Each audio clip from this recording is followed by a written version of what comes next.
The next question is, how big is the cloud, or how big is the cloud going to get? And that always brings me to one of my favorite lines from Mark Twain. There are lies, there are damn lies, and then there are statistics.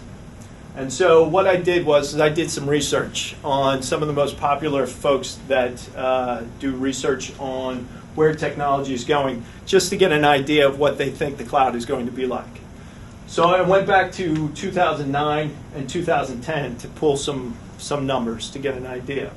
And I didn't put these in any particular order because none of them made sense and what have you, and none of them will be reality when it comes down to it. So IDC, public cloud and services, $56 billion by 2014. Well, that's great if you consider that, according to Forrester, and this was last year, that they expected this year to be $40.7 billion in 2011, and then $241 billion by 2020. So already we were going to jump past that $56 billion by 2012. So again, there's AMI research. This was my favorite because this is my market.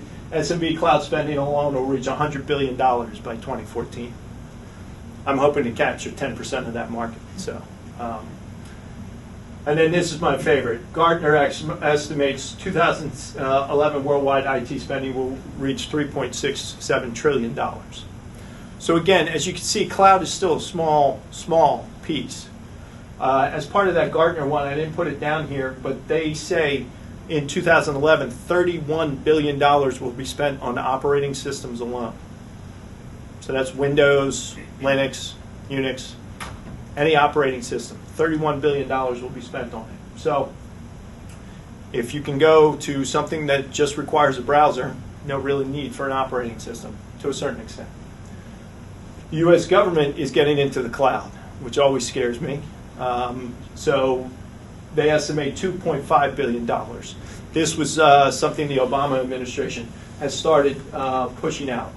If anybody read the article, I think it was late last year, the city of New York will go to Microsoft's hosted Exchange platform fully by, I believe, 2014 or 2015.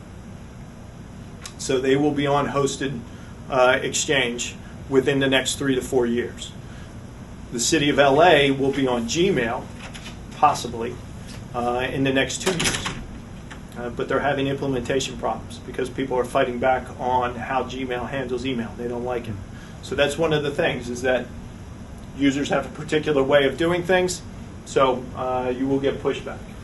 And then I like this, the IBM study, which I actually read about when it initially came out. 60% of them are ready to embrace cloud computing in some form or another. It goes down, as you can see, I've manipulated the statistics because what I didn't do is put down the 60%. A lot of it was just email. The majority of it was email. Disaster recovery, there was some business continuity. It was all sticking to the core cloud services that have really become popular as of today. So, as you can see, numbers are all over the place.